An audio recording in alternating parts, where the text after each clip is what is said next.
vous pose la question à la maison, comment a été votre jeûne cette semaine? Hein? Vous savez, dans les premiers jours de jeûne, on vit toutes sortes de choses entre défis physiques et psychologiques.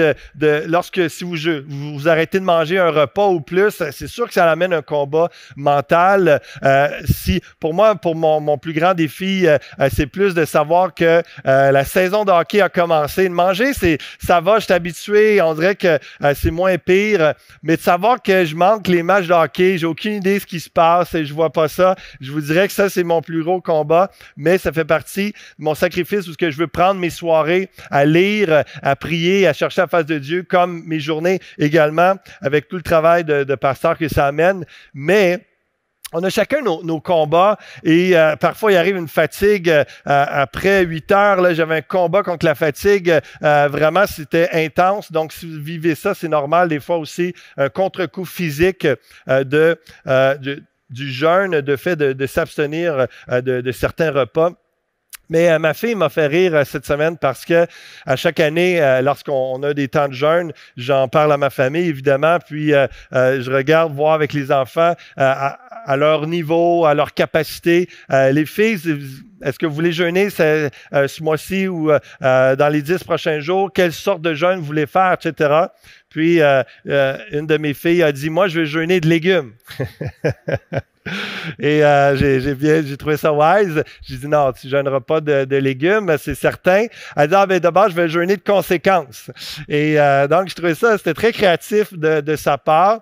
Et surtout que c'est pas mal elle qui vit le plus de conséquences ces temps-ci dans l'âge, la période où elle cherche de l'attention de cette façon. Mais bon, il y a toutes sortes de jeûnes. Ça peut être nourriture, ça peut être la télévision, les réseaux sociaux, prendre du temps à part pour le Seigneur. Et donc, continuons à combattre le bon combat parce que si on oriente ce jeûne vers la présence de Dieu, vers Dieu lui-même, sa face, c'est sûr que ça va être bénissant, ça va rapporter des fruits spirituels, surnaturels dans nos vies d'une quelconque façon, soit à l'intérieur de ce jeûne, comme je vous ai dit la semaine passée, ou après. Donc, faisons confiance à Dieu en ce sens.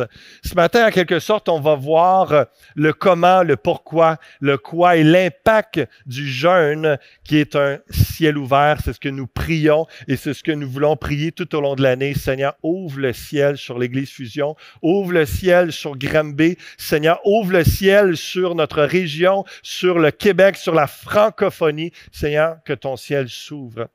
Dans Matthieu chapitre 6, en parlant justement de combat, de réalité physique par rapport au jeûne, le verset 16 nous dit « Lorsque vous jeûnez », et c'est Jésus qui enseigne à ses disciples, puis je ne sais pas si vous réalisez que dans la tête de Jésus, c'est un acquis. Les disciples de Christ vont jeûner. C'est pas juste si tu jeûnes, c'est lorsque vous allez le faire, lorsque vous jeûnez. Ne prenez pas un air triste comme les hypocrites qui se rendent le visage tout défait pour montrer aux hommes qu'ils jeûnent. Je vous le dis en vérité, ils ont leur récompense. Mais quand tu jeûnes, parfume ta tête et lave ton visage, afin de ne pas montrer aux hommes que tu jeûnes, mais à ton Père qui est là, dans le lieu secret, et ton Père qui voit dans le secret te le rendra. Il y a une récompense spirituelle, il y a quelque chose que le Père nous donne et nous bénit alors qu'on est dans sa présence par le jeûne, la prière, lorsqu'on le fait avec des cœurs et des motivations sincères et pures, Dieu le voit dans le secret. Il faut bien comprendre l'hypocrisie qui est mentionnée ici, parce que d'un côté, ça parle, il y avait cette tradition, cette loi qui datait de très longtemps chez les Juifs et que les pharisiens faisaient souvent, c'est que lorsqu'ils jeûnaient, c'était un peu une forme de deuil. Donc, ils revêtaient des habits particuliers de deuil ou avec la cendre, ils salissaient un peu leur visage.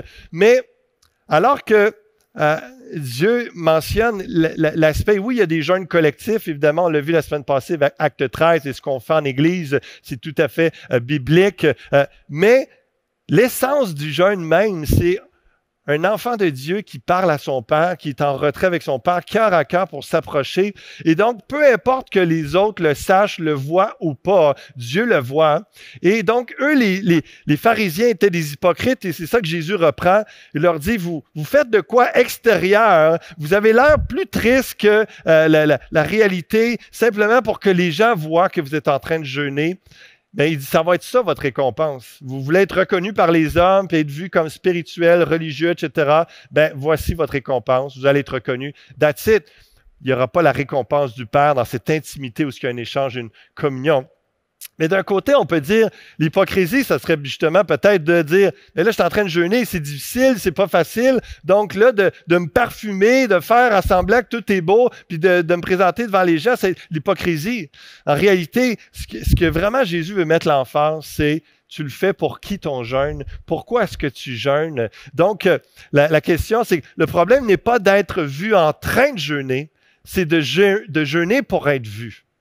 Le jeûne, en fait, teste notre cœur.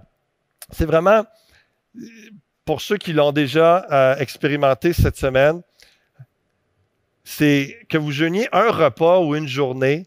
En partant, vous êtes testé, vous êtes éprouvé, puis il y a toutes sortes de choses qui remontent de notre cœur. Et c'est là qu'on voit si on persévère parce qu'on le fait pour les bonnes raisons, puis on est convaincu, ou si on le fait juste pour suivre la parade, ou pour dire, bon, ben, je l'ai fait comme défi personnel, ou juste comme discipline, et puis de se faire violence, etc. Mais Dieu le Père, par le jeûne, il invite ses enfants à cela pour vraiment éprouver, voir qu'est-ce qu'il y a réellement comme motivation par rapport à Dieu, par rapport à notre amour envers notre prochain, par rapport à notre ministère, nos services qu'on peut faire pour les autres, pourquoi on le fait. Donc, vraiment, le jeûne en soi est un beau test, une belle épreuve pour voir la disposition de notre cœur. La récompense vient en lien avec, juste avant que Jésus enseigne sur le jeûne, il a parlé du don aux pauvres et de la prière. Et évidemment, il a enseigné le Notre Père. Et dans le Notre Père, il y a que ton nom soit sanctifié, que ton règne vienne, que ta volonté soit faite. Et lorsque je lisais ce commentaire-là, je trouvais ça vraiment intéressant de voir le parallèle que si réellement on jeûne et qu'on prie avec une saine motivation, nos prières et le but, nos objectifs de jeûne et de prière vont être pour la gloire de Dieu, vont être pour que le nom du Père soit sanctifié, ça veut dire qu'il soit élevé, qu'il soit mis à part, soit honoré. Ça va aligner, nos prières vont s'aligner pour que le règne de Jésus-Christ vienne dans nos cœurs, vienne dans notre Église, dans notre ville, dans notre province, notre pays, que l'action, que le règne de paix, d'amour, de justice s'étende, que les gens se soumettent au règne de Christ. Et nos prières, nos objectifs vont aller dans le sens que la volonté de Dieu soit faite dans nos vies. Si nos prières sont axées sur ça, ça démontre notre faim de Dieu plus que les autres choses. Dieu bénit cette disposition de cœur. Le théologien Dietrich Bonhoeffer, qui est décédé seulement à l'âge de 39 ans dans un camp nazi, qui a été un martyr, et il a marqué déjà vraiment le christianisme par de nombreux livres, de nombreux écrits qu'il a fait. C'est tout un érudit, donc de 1906 à 1945. Et avant même, quelques semaines avant la fin de la guerre, il a été mis à mort à cause de sa foi, de son opposition au régime d'Hitler. Et puis, il va dire à propos du jeûne, Jésus prend pour acquis que ses disciples vont observer l'habitude pieuse de jeûner. Exercice strict du contrôle de soi est un aspect essentiel de la vie chrétienne. De telles habitudes n'ont qu'un but, de faire des disciples plus prêts et plus enjoués à accomplir ces choses que Dieu aurait fait. Quand la chair est satisfaite, c'est dur de prier avec entrain ou de se dévouer soi-même à une vie de service qui appelle au renoncement à soi. Toute sa vie a été une démonstration à Bonhoeffer de son renoncement à soi pour la cause de Christ. Et il parle dans sa vie comment le jeûne l'a aidé à renoncer à lui-même et à accomplir la volonté de Dieu. Puis il apporte cette pensée vraiment particulière où ce que, un peu encore une fois, le message qu'on a entendu sur l'accidie il y a quelques semaines, sur le fait que il y a une fatigue, il y a un épuisement, un découragement. Des fois, on passe des périodes, ça nous tente pas de prier, ça nous tente pas. Mais ça démontre une chose. Bonhoeffer et bien des auteurs et moi-même, on vous dirait, c'est parce que tu as besoin de prendre une journée de jeûne et prière. Tu as besoin de t'arrêter, de mettre des repas de côté pour prendre plus de temps avec le Seigneur, renouveler ton feu, ton zèle, parce que lorsqu'on est rempli, lorsque notre chair et notre corps est bien satisfait, il y a une apathie qui vient, on sent moins le besoin d'urgence.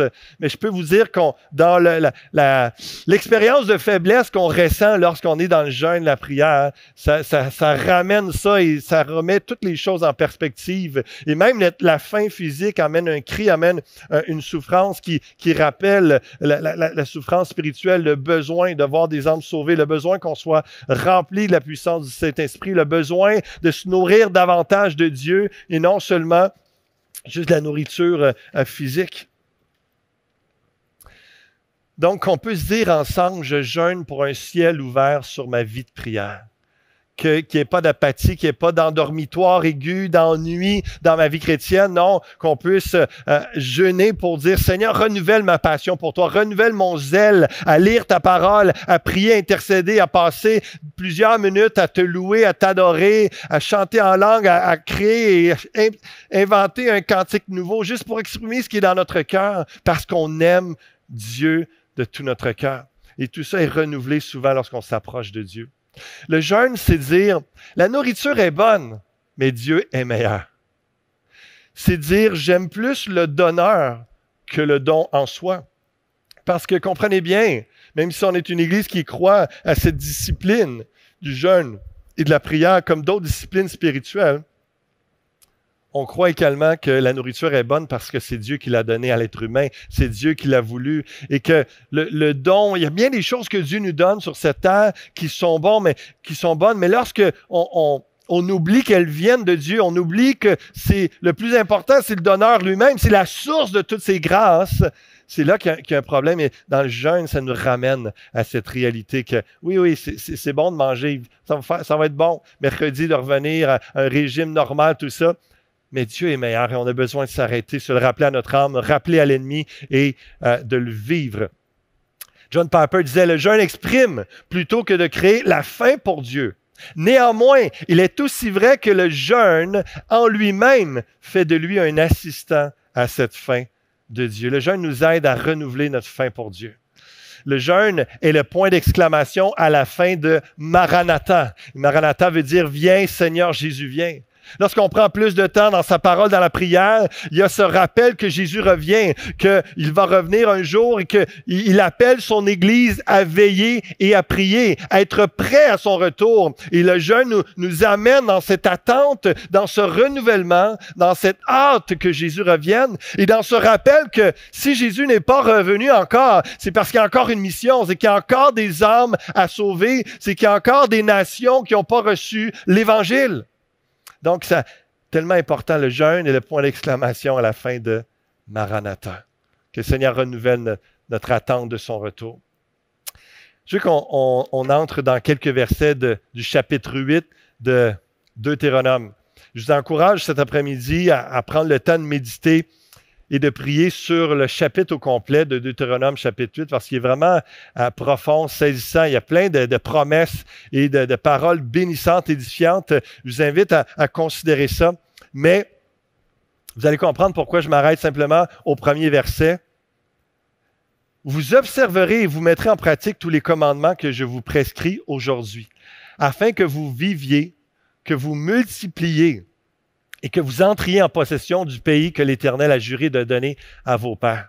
J'ai juste une petite parenthèse pour dire que ce jeudi soir, à 18h30, lorsque je vais apporter la parole, 30-40 minutes après ça, on va avoir un 20 minutes de prière ensemble. Il va y avoir un autre pasteur avec moi où ceux qui sont sur YouTube vont pouvoir mettre leur requête. On va prier, chercher la face de Dieu. On va prier ensemble. Là où vous êtes à la maison, en ligne, ça va être en live, ça va être interactif, vous allez pouvoir écrire et tout le monde qui est là va lire vos requêtes. On va prier ensemble. Nous, au micro, on va prier. Et puis, ceux qui sont sur Facebook, l'autre pasteur va lire vos requêtes et puis on va vivre quelque chose. Ça va être une première fois, une première expérience. Mais il y a ce verset-là. Probablement, j'attends les confirmations de Dieu. Je vais continuer à chercher sa face là-dessus d'ici jeudi. Il y a plusieurs paroles que j'ai à mon cœur pour vous apporter ce jeudi soir. Mais il y a ce verset sur le fait de la vie, la multiplication que Dieu apporte dans nos vies au travers de l'Église. Son plan, sa promesse dès Genèse jusque dans les Actes des Apôtres où est-ce qu'on voit la multiplication de Dieu et la promesse de vie, de bénédiction qui continue. Donc, c'est vraiment intéressant. J'ai ça sur mon cœur. Donc, probablement, jeudi, je vais vous parler de ça et ça va nous conduire en prière. Au verset 2, « Souviens-toi de tout le chemin que l'Éternel, ton Dieu, t'a fait faire pendant ces 40 années dans le désert. » Rappelez-vous, 40 années dans le désert, afin de l'humilier et de t'éprouver. L'expression « humilier » dans l'Ancien Testament, c'est souvent référence au jeûne. Pour savoir quelles étaient les dispositions de ton cœur et si tu garderais ou non ces commandements. C'est intéressant de penser, de faire le lien entre les épreuves que l'on vit et souvent Dieu qui nous teste pour voir est-ce qu'on va obéir à Dieu? Est-ce qu'on va suivre ses commandements? Quelle est la disposition de notre cœur? Il t'a humilié, il t'a fait souffrir de la faim et il t'a nourri de la manne que tu ne connaissais pas et que n'avaient pas connu tes pères, afin de t'apprendre que l'homme ne vit pas de pain seulement, mais que l'homme vit de tout ce qui sort de la bouche de l'Éternel. Quelqu'un peut dire Amen à ça. Vous allez sûrement reconnaître Matthieu 4.4, que d'ailleurs, ceux qui sont dans nos réseaux, Facebook, Instagram, tout ça, j'ai mis ça sur mon compte et celui de l'Église. Jésus répondit, il est écrit, l'homme ne vivra pas de pain seulement, mais de toute parole qui sort de la bouche de Dieu. C'est Jésus qui reprend ça et je vais revenir dans quelques instants à ce texte aussi. Donc, c'est pour ça la pertinence entre le jeûne de Jésus dans le désert, ce texte, et Deutéronome chapitre 8. Juste à partir des versets que je viens de vous lire dans Deutéronome chapitre 8. Ça nous rappelle quelques raisons pour lesquelles un jeûne et même pourquoi Dieu veut que nous jeûnions. Nous jeûnons pour la multiplication et pour rentrer en possession de ce que Dieu a pour nous. C'est comme de dire que ta volonté soit faite, Seigneur, dans ce que tu as prévu pour moi cette année. Comme le peuple d'Israël marchait dans le désert et suivait Dieu, qu'on puisse suivre Dieu et savoir quelle est ta volonté, quel est ton plan pour moi cette année, un plan de vie, un plan de multiplication, un plan de bénédiction, mais quel est-il, où est-il? Évidemment, il est en Jésus-Christ, il est dans sa parole, mais précisément dans notre quotidien, qu'est-ce que Dieu a pour nous? Et c'est dans le jeûne et la prière qu'on peut le trouver et dans sa parole. Nous jeûnons en se souvenant de tout ce que Dieu a fait pour nous, les leçons, les épreuves. Combien les temps que nous vivons sont propices à s'arrêter et vraiment à regarder qu'est-ce que Dieu a fait dans ma vie, dans les dernières semaines, dans les derniers mois. Qu'est-ce que Dieu a fait? Qu'est-ce qu'il m'a dit en 2020, dans cette année particulière qu'on a vécue? Dans Deutéronome chapitre 8, ça nous dit « Souviens-toi par où tu es passé. Souviens-toi tout le chemin que je t'ai fait faire. » De s'arrêter en prière en début d'année comme ça, comme je vous encourage à le faire. C'est vraiment l'idée aussi de s'arrêter, de voir qu'est-ce que j'ai appris. C'est quoi les épreuves par lesquelles Dieu m'a fait passer? Est-ce que j'ai grandi? Est-ce que j'ai appris quelque chose? Et de rappeler que c'est Dieu, dans son amour, qui a voulu nous apprendre et nous conduire dans ce chemin de paix et de bénédiction. Nous jeûnons pour savoir la disposition de notre cœur. Nous jeûnons pour apprendre que l'homme ne vivra pas de pain seulement, mais de la parole de Dieu aussi. Sérieusement, si vous n'arrêtez pas quelques repas de manger pour vraiment vous nourrir de Dieu, vous concentrer, il y a une dimension de ça que vous ne pouvez pas saisir. Même si Jésus, dans Jean 6, va dire « Ma nourriture est de faire la volonté de Dieu ». Donc, ce n'est pas toujours dans le jeûne qu'on va l'expérimenter, c'est surtout dans l'accomplissement de sa volonté. Mais il y a toute une expérience de vraiment vivre, de sentir la faim, de sentir la douleur dans notre ventre, mais en même temps d'être concentré spirituellement sur Dieu, de dire « Seigneur, j'ai plus faim de toi, je veux être nourri » parce que je reconnais que oui, je suis un corps, mais je suis plus qu'un corps, je suis un esprit, je suis une création faite à la ressemblance de Dieu et je te ressemble, ô Dieu, je veux être dirigé par ta parole, je veux être nourri par ta parole, je veux être capable d'accomplir ta volonté. Donc, il y a tout cet effet qui prend place dans le jeûne. Donc, nous jeûnons pour apprendre à écouter la voix de Dieu, pour réaliser que oui, c'est important de manger, de bien s'alimenter physiquement jour après jour, mais c'est aussi important d'arrêter pendant quelques jours certaines nourritures, certaines activités pour se nourrir de Dieu et réaliser, wow, je suis aussi spirituel, je suis aussi un être qui a besoin de se nourrir. Quelqu'un qui ne se nourrit jamais de pain physique va finir par mourir. Quelqu'un qui ne se nourrit jamais de la parole de Dieu va mourir spirituellement. Il y a cette réalité qui est là, parce que c'est simplement lorsqu'on connecte avec le pain de vie qu'est Jésus-Christ, lorsqu'on place notre foi en Jésus, mort à la croix pour le pardon de nos péchés, lorsqu'on croit en lui, lorsqu'on se nourrit de lui, il y a cette vie, cette réalité-là qu'on vient à la vie en lui, notre âme, l'esprit qui est éternel nous amène dans la vie éternelle sans se nourrir de Jésus-Christ. La mort est là, il n'y a pas cette capacité d'énergie qui vient du Saint-Esprit, de puissance, de force. Donc, apprendre que l'homme ne vivra pas de pain seulement, mais de la parole de Dieu aussi. J'espère que vous comprenez la simplicité de ce qui est dit là, mais en même temps la profondeur. Quelqu'un qui mange super bien, qui est une bonne personne, qui fait de belles choses dans ce monde, va mourir séparé de Dieu. Mais si elle fait toutes ces bonnes choses et qu'elle se nourrit de la vie éternelle en Jésus-Christ, qu'elle se nourrit du pain de vie, elle vivra, parce que l'homme ne vivra pas de pain seulement, mais de toute parole qui sort de la bouche de Dieu. Donc, disposons nos cœurs à écouter sa voix.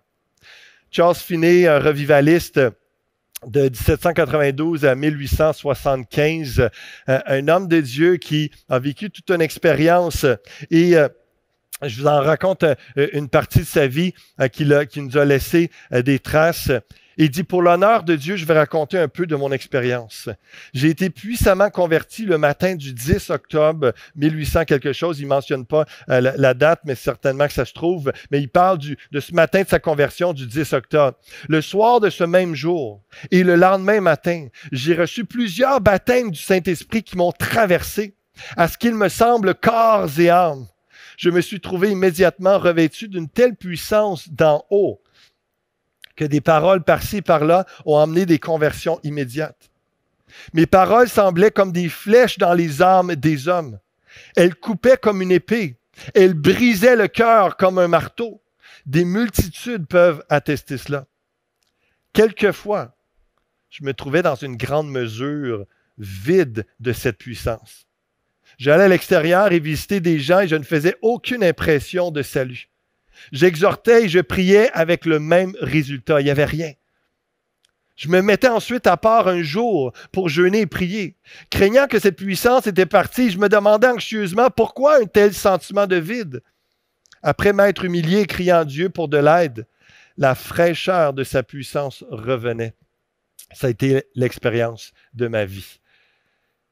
Et ce qu'il est en train de dire, c'est pas qu'elle était partie, cette puissance. Le Saint-Esprit était là encore en lui, mais il était rendu vide. Il avait besoin d'être rempli du Saint-Esprit à nouveau, et que son zèle, son feu reviennent. Et c'est dans le temps de se mettre à part, de s'humilier, de ne plus y aller juste par nos propres forces, par nos acquis, par nos connaissances, notre expérience. Et là, il avait ce renouvellement du Saint-Esprit et il se remettait à voir des conversions, à voir des choses surnaturelles prendre place, une autorité par le Saint-Esprit. Et c'est ce que je prie pour moi, c'est ce que je prie pour chacun d'entre nous, qu'on puisse vivre cette dimension surnaturelle de puissance alors qu'on s'humilie devant Dieu dans le jeûne à prière. Déclarons ensemble, je jeûne pour un ciel ouvert, pour entendre la voix de Dieu et pour que la puissance de l'Esprit se déverse sur moi. On va maintenant dans Matthieu 4, on était dans Deutéronome chapitre 8, on va dans Matthieu chapitre 4 au verset 1 tout d'abord. Jésus fut emmené par l'Esprit. Tout de suite après son baptême, dans Luc 4, Luc 3, c'est intéressant, ça parle comment est-ce que lors du baptême de Jésus, il priait et le ciel s'ouvrit et la voix du Père se fit entendre, « Tu es mon Fils bien-aimé en qui j'ai mis toute mon affection. » Et tout de suite après, ça nous dit que il y a une colombe qui vient sur lui et cette colombe représentant le Saint-Esprit. Le Saint-Esprit conduit. Luc 4 comme Matthieu 4, c'est exactement la même histoire où ce que le Saint-Esprit conduit Jésus dans le désert. C'est quand même particulier. Et rappelez-vous le parallèle, vous allez le voir, c'est très évident entre ce qu'il est raconté dans Deutéronome chapitre 8, l'expérience du peuple d'Israël dans le désert pendant 40 ans, versus, ou plutôt en lien avec le parallèle avec Jésus, que l'Esprit le conduit dans le désert 40 jours. Jésus fut emmené par l'Esprit dans le désert pour être tenté par le diable. Après avoir jeûné 40 jours et 40 nuits, il eut faim. Le tentateur s'étant approché, lui dit, « Si tu es fils de Dieu, ordonne que ces pierres deviennent des pains. » Rappel de la manne qui est tombée dans le désert à partir de nulle part. C'était quelque chose de surnaturel, provision de Dieu. Il dit, Jésus, tu dis que tu es le Fils de Dieu, que tu es Dieu incarné en homme. Ben, ça veut dire que tu es capable de faire comme en Israël, comme dans le désert, de transformer ces pierres en pain. Jésus répondit, il est écrit, l'homme ne vivra pas de pain seulement, mais de toute parole qui sort de la bouche de Dieu. Satan n'avait pas compris la leçon du désert. Il n'avait pas compris, et Satan est toujours bon pour twister, tordre le sens de ce que Dieu fait, de ce que Dieu dit, de la vérité. Et Jésus dit non. Ce qui s'est passé dans le désert, c'était un test, une épreuve de voir le cœur du peuple d'Israël. Et Dieu a démontré qu'avec une simple parole, par simplement sa puissance, il pouvait faire descendre la manne du ciel, les nourrir. Il a même fait descendre les cailles. Il a fait sortir de l'eau surnaturellement d'un rocher en plein désert. Et ce n'est pas pour dire qu'on a besoin de ces choses et qu'il faut recréer ces miracles. Non, c'est pour dire que c'est Dieu la source. C'est Dieu qu'on est appelé à se confier, que peu importe qu'on passe dans un désert, peu importe où on est, peu importe l'issue de nos vies, il ne faut pas chercher juste la provision. Il faut chercher Dieu parce qu'on sait que si Dieu est avec nous, qui sera contre nous? On sait que Dieu va pourvoir. On sait que Dieu est Dieu. On est appelé à se tourner vers lui. Et Jésus répondit, il est écrit, l'homme ne vivra pas de pain seulement, mais de toute parole qui sort de la bouche de Dieu. Jésus est en train de montrer l'exemple. Que même si ça fait 40 jours qu'il n'a pas mangé, il se nourrit du pain de vie, se nourrit de la parole de Dieu, se nourrit. Et Dieu, son Père, est suprêmement son objectif plus que ses besoins physiques. Il y a une question de priorité. Et remarquez que Jésus a commencé son ministère en jeûnant et a vaincu Satan dans le jeûne et la prière. Il y a une autorité qui est là, il y a quelque chose de particulier. Ça ne veut pas dire qu'on est appelé à faire 40 jours. Il y a une symbolique pour Jésus avec le peuple d'Israël de revivre ça. Peut-être des gens vont être inspirés, vont être appelés à faire ça. On sait qu'en Asie et à différents endroits en Afrique, dans le monde, c'est commun dans plusieurs églises de vivre des jeûnes aussi longs. Mais le point, c'est de démontrer si on commence un ministère, il y a des moments de nos vies clés que c'est important de prendre des temps de jeûne prolongés, de s'arrêter pour aller chercher vraiment ce brisement, ce dénuement de tout nous-mêmes pour être rempli et reconnaître que je suis seul dans le désert, sans aucune nourriture, mais vu que toi, tu es là, Dieu, je sais que j'ai tout. J'ai tout pleinement en toi, Seigneur.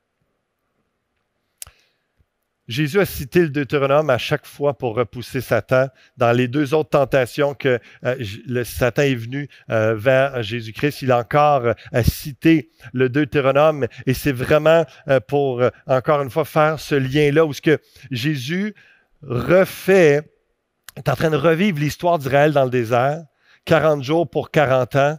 Et il y a un fast-forward qui est là. Hein, c'est plus symbolique. Il y a un enseignement qui est là. Il y a une réalité. Et pour dire que le temps de l'Ancien Testament est passé. Maintenant, on est dans le Nouveau Testament. Le temps de la réalité des ombres. L'Ancien Testament était l'ombre des choses à venir. Tout ce que le peuple d'Israël a vécu dans le désert, son pèlerinage, la direction de Dieu, sa provision et l'entrée en terre promise. Tout ça était les ombres des choses à venir. Et Jésus est en train de marquer l'histoire et de démontrer que par ma vie, par ce moment que je suis en train de vivre, 40 jours de jeûne et prière, et tout de suite après, il se met à faire du ministère, à enseigner et à emmener des gens à lui et les tourner vers le salut, les tourner vers le pardon, vers la guérison de toutes sortes. Et puis, il démontre qu'il est Dieu. Et le Fils de Dieu, il est celui que Dieu a envoyé pour sauver. Il est en train de montrer, de revivre cette histoire d'Israël pour dire maintenant l'entrée en terre promise. La bénédiction, la multiplication, elle est bien au-delà du matériel. Elle est bien au-delà des terres physiques qu'Israël a pu avoir à Canaan. Non. Il y a une terre promise spirituelle en Jésus-Christ, la vie éternelle, toutes ces bénédictions en lui qui nous sont accordées. Il y a toute cette réalité qui est là, cette passation, ce changement de cap. Jésus est là, Dieu incarné en chair. Le Deutéronome a été enseigné par Moïse au peuple d'Israël alors qu'ils étaient dans le désert 40 ans. On a parlé, Jésus jeûne 40 jours dans le désert. Il revit l'épreuve pour montrer la terre promise. Jésus est plus grand que Moïse et Josué.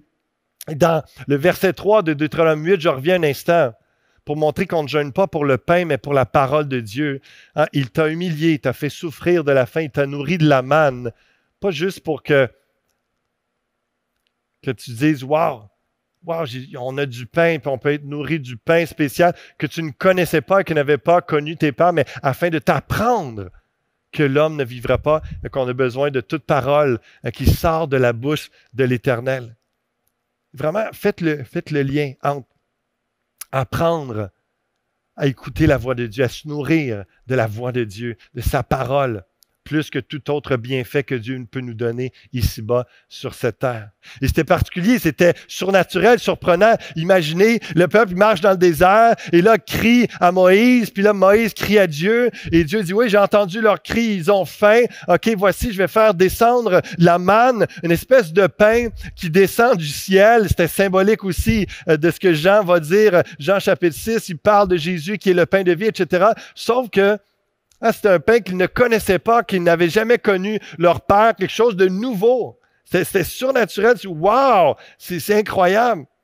Mais comment on peut être accroché à ce nouveau, à ce incroyable, à ce surnaturel, alors que Dieu dit, « Hey, je suis ici, moi. Des choses comme ça, je peux en faire à l'infini. Il n'y a rien là pour moi. » Donc, d'arriver, le jeûne nous aide à se détacher des choses de cette ère ou du surnaturel qu'on a déjà vécu, pour s'arrêter à dire, Dieu, qu'est-ce que tu me dis? Qu'est-ce que tu veux faire cette année dans ma vie? Qu'est-ce que tu vas emmener dans l'Église de nouveau? Qu'est-ce que tu veux dire? Et d'être à l'écoute de sa voix. Jésus avait plus faim de Dieu que de la manne du ciel. Et le verset 19, les derniers versets de Deutéronome chapitre 8, ça nous parle comment on jeûne pour se rappeler que la parole est la vie. Parce qu'il va dire quand même cet avertissement très sérieux. Si tu oublies l'Éternel, ton Dieu, et que tu ailles après d'autres dieux, si tu les sers et te prosternes devant eux, je vous déclare formellement aujourd'hui que vous périrez. Sans Dieu, c'est la mort. Avec Dieu, c'est la vie. C'est juste la logique. La vie est en Dieu, dans sa parole. Il est notre pain qui nous nourrit. On va vivre aussi par la parole de Dieu. Vous périrez comme les nations que l'Éternel fait périr devant vous, parce que vous n'aurez point écouté la voix de l'Éternel, votre Dieu.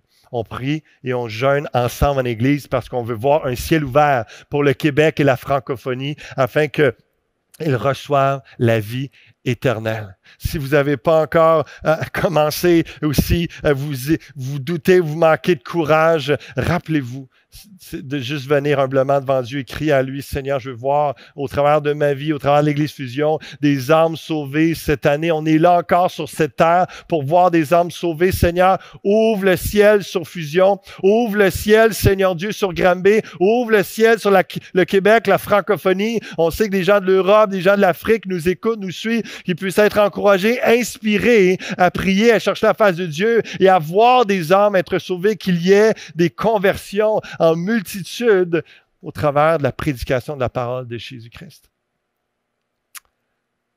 Je vais conclure avec cette pensée de la semaine passée. Je vous ai parlé d'un Samuel, chapitre 30.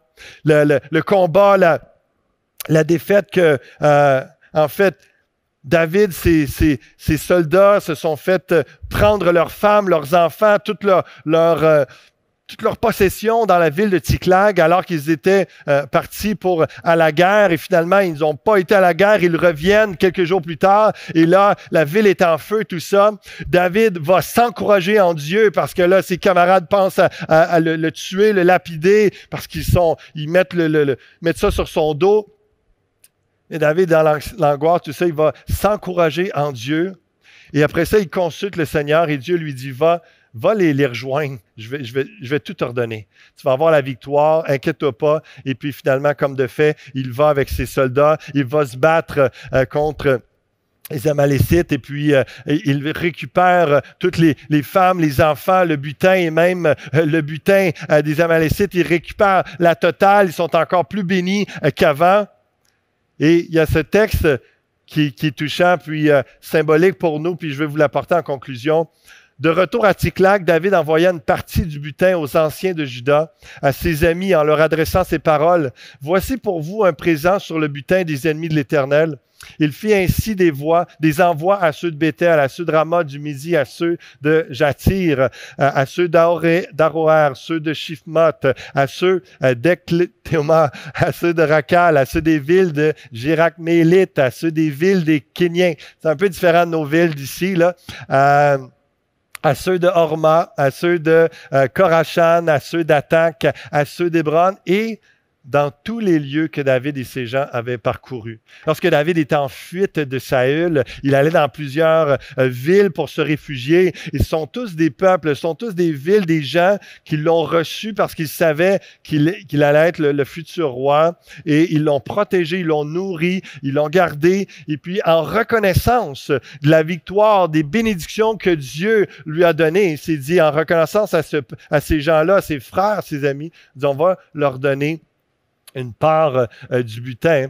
Et alors qu'on jeûne, on prie, on cherche la face de Dieu, on prie que Dieu manifeste sa gloire, qu'on soit béni en lui alors qu'on marche dans l'obéissance cette année, qu'on puisse vraiment...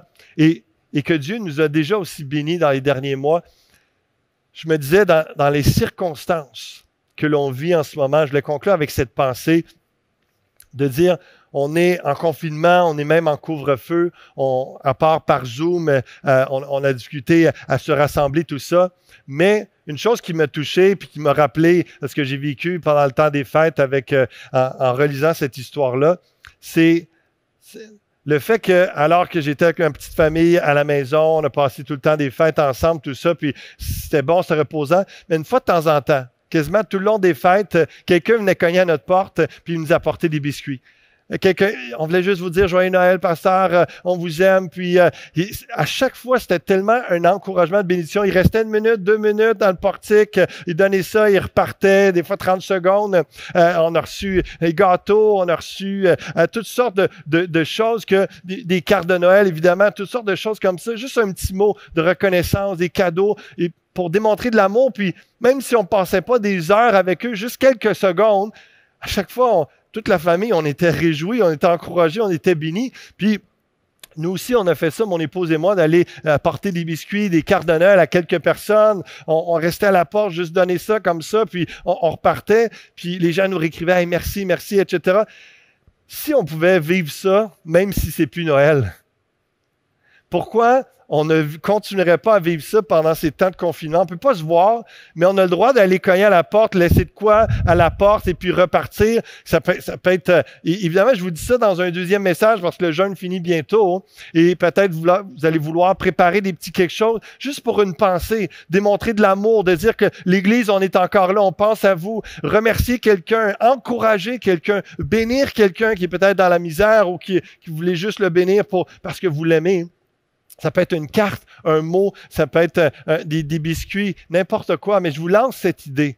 Parce que moi, ça a touché mon cœur. On est béni, on cherche la face de Dieu, on veut voir le ciel ouvert. Des fois, le ciel ouvert dans la vie de quelqu'un passe par un simple geste de grâce. Moi, le ciel était ouvert sur ma famille, sur ma vie pendant le temps des fêtes. On a été bénis et à chaque fois, quelqu'un rappelait que combien on était bénis, encouragés, aimés. Puis disons qu'on peut dire qu'on a tous de besoin avec l'année qu'on vient de vivre, tous de besoin de ces gestes-là. Pourquoi pas dans les prochaines semaines? S'arrêter. Dire à qui je pourrais écrire un petit mot?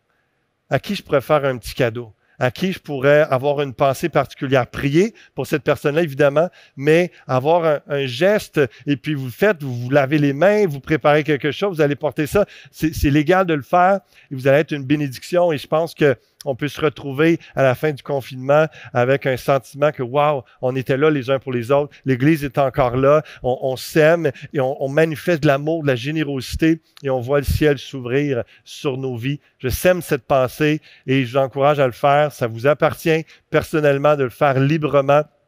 Et en ce sens, lorsque je lisais ce texte-là aussi, je me suis rappelé un super beau témoignage qu'on a eu sur Facebook d'une de nos sœurs, Marie-Hélène, qu'elle a écrit sur Facebook le 20 décembre, lorsque 16 livreurs de l'Église pour le spécial de Noël qui sont partis entre 7h et 8h le matin pour aller dans 15 à 20 villes différentes autour de Granby pour aller porter 425 parts de bûches de Noël avec une carte de Noël et une petite clé USB avec une vidéo de 15 minutes dessus de souhaits des pasteurs, d'encouragement, etc. Et puis, donc, et cette sœur-là qui a reçu un cadeau comme tous les membres et les adhérents de l'Église, qu'on avait leur adresse, tout ça, elle écrit sur Facebook: l'Église Fusion de Granby est une église qui aime. Ce matin, des livreurs sont partis de l'église pour se rendre dans les maisons de ceux qui la fréquentent afin de leur remettre un morceau de bûche et une clé USB contenant un message de Noël. L'Église, ce n'est pas qu'un bâtiment. C'est l'amour qui agit, qui va vers les autres. Un immense merci Fusion pour ces beaux cadeaux. Je connais cette famille depuis quelques mois et voici ce que j'ai constaté. Cette famille est une ambassadrice de l'amour. Elle fait grâce, elle pardonne, elle encourage, elle relève. Elle offre une autre chance. Elle tend à nouveau les bras. Elle croit tout, elle espère tout, elle supporte tout. Elle donne sans compter. Elle enseigne, elle forme. Côtoyer une telle famille change le cœur le plus endurci, car Jésus est au centre des valeurs de ses membres. C'est à ses côtés que le toi détrône le moi, que l'égoïsme devient l'altruisme, que l'individualité s'incline devant la collectivité, le bien du plus grand nombre. L'Église Fusion, c'est une maison, une école, un hôpital, un refuge. L'Église Fusion, c'est pasteur Davino, pasteur Serge Pinard, pasteur Gilles Adams, pasteur Roxane Lemire, et bien qu'il soit nouveau retraité, c'est pasteur Raymond Lesage et tous les autres ouvriers.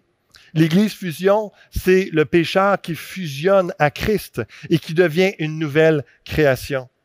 Joyeux Noël et bonne année 2021 à tous et merci pour tout le bien que vous faites à ceux que vous accueillez. Moi, je peux juste dire, je rends gloire à Dieu pour ce merveilleux témoignage qui est venu vraiment nous encourager avec toutes les difficultés par lesquelles on a passé, mais en même temps, vous étiez là, Église Fusion. Pasteur Roxane a parlé au début, de fidélité dans les offrandes, mais par toutes sortes de gestes qu'on a faits auprès des résidences, auprès des membres de l'Assemblée, lorsqu'on savait un besoin, on répondait, on priait, on a pleuré ensemble, on a ri ensemble. Et de lire ça avec une super belle plume, c'est vraiment touchant de voir ce qu'elle a écrit. Mais c'est pour ça qu'on jeûne, y compris en début d'année. On s'humilie devant Dieu de dire, Seigneur, des témoignages comme ça, on en veut plusieurs cette année et c'est juste possible si tu agis. C'est juste possible, Saint-Esprit, si tu agis en nous, au travers de nous. Si tu renouvelles notre amour pour toi, oh Dieu, si tu renouvelles notre amour les uns pour les autres, si tu nous appelles à la repentance dans certaines choses, si tu renouvelles notre zèle pour les bonnes œuvres, si tu renouvelles notre désir de servir avec nos dons, avec créativité, comme l'exemple que j'ai donné tantôt, d'aller porter des cadeaux à des gens, même si c'est pas Noël, juste pour continuer cette célébration de l'amour, de la fraternité et de continuer d'être l'Église Fusion, unis pour un impact comme Dieu le veut. Nos saisons de jeûne, Charles Spurgeon, je termine avec ça, on va prier ensemble dans quelques instants. Spurgeon, un autre vivaliste, un homme de Dieu tellement utilisé. Nos saisons de jeûne et prière à l'Église ont été des moments chauds, en effet. Jamais les cieux ont été autant grands ouverts. Jamais nos cœurs n'ont été plus près de la gloire de Dieu. Je prie réellement que ce soit notre expérience dans chaque saison qu'on passe, on puisse vivre des temps. Soyez là jeudi si vous pouvez à 18h30 pour prier ensemble, chercher Dieu. On va vivre quelque chose de particulier. Et quelqu'un a dit, l'époux, en parlant de Jésus, ne viendra pas avant que l'Évangile soit prêché aux nations. Et les nations sont atteintes par les percées spirituelles qui viennent du jeûne et de la prière. Je suis au courant que dans la Bible, il y a d'autres promesses, il y a d'autres réalités autres que le jeûne et la prière. Mais là, je vous prêche ça ce matin. C'est pleinement biblique, c'est pleinement une réalité. Et il y a cette réalité qu'il y a des choses qui vont prendre place spirituellement par le fait qu'on se mobilise ensemble dans le jeûne et la prière. Cherchons Dieu. Cherchons réellement Dieu. Et je vous donne ce défi, avant qu'on prie ensemble. Défi de cette année, de continuer de jeûner et prier au moins une journée par mois. À chaque saison, on a un 10 jours ensemble. Mais si d'ici là, personnellement, sans le dire à personne, juste vous arrêtez dans le secret de votre relation avec Dieu, de prendre une journée, un repas dans cette journée-là ou la totalité, puis vous mettre à part, vraiment chercher Dieu, demander qu'il embrasse votre cœur, qu'il vous renouvelle, qu'il vous remplisse de la puissance de son esprit. C'est tellement excitant lorsqu'on vit ces temps-là, que Dieu nous parle et qu'on marche dans ses voies. Il y a tellement de choses qui peuvent prendre place parce qu'on laisse Dieu agir en nous. Prions ensemble de tout notre cœur, là où vous êtes à la maison, ou peu importe où. Priez plus profond de votre cœur également. Tournez-vous vers le Seigneur Jésus-Christ, le Sauveur, le Seigneur de votre âme. Seigneur, on a tellement besoin de toi. Dans ces temps que nous vivons, s'il y a une réalité qui me frappe, c'est vraiment qu'on a besoin de toi. On a besoin de ta présence. On a besoin que tu fasses couler une huile de joie sur nous, que tu nous renouvelles la joie de notre salut, la joie, l'allégresse de te servir. Coule sur l'Église Fusion une huile de joie.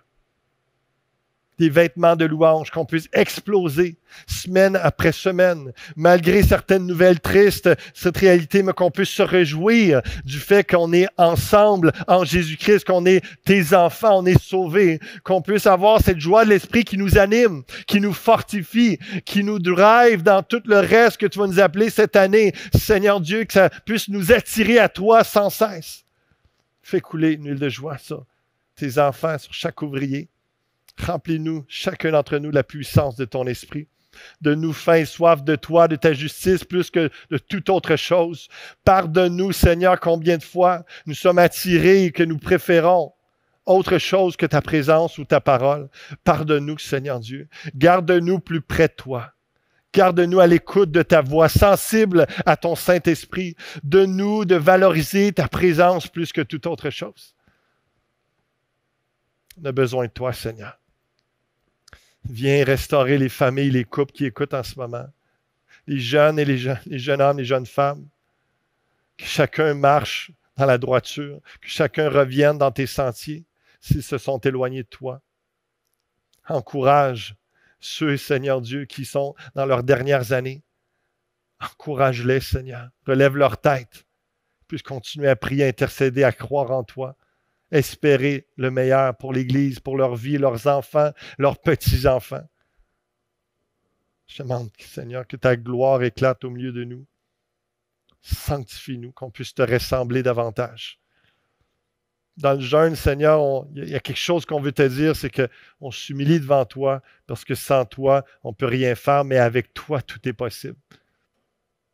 Et que tu es notre vie, que l'homme ne vivra pas de pain seulement, mais de toute parole qui sort de ta bouche.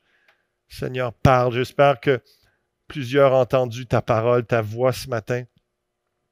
Mais Seigneur, dans nos temps d'intimité avec toi, dans les prochains jours encore, ouvre nos cœurs, ouvre nos oreilles spirituelles. Donne-nous d'entendre ta voix, ô Dieu. Et aussi de lui obéir. Nous voici, Seigneur. Bénis l'Église Fusion. Attire le regard vers toi. Non sur ta manne, mais sur toi, Jésus. Tu es la source de nos vies. Que ton peuple reconnaisse et te loue. Que tous ceux qui sont d'accord puissent dire Amen et Amen. Je vous souhaite une bonne semaine, des temps bénis de révélation et de ciel ouvert sur votre vie, votre famille. Et je vous invite encore une fois jeudi prochain pour un rendez-vous à 18h30, même endroit que sur la chaîne YouTube de l'Église Fusion ou sur la page Facebook de l'Église Fusion. C'est un rendez-vous et que Dieu vous bénisse abondamment. Au plaisir de vous revoir. Je vous aime énormément. À bientôt.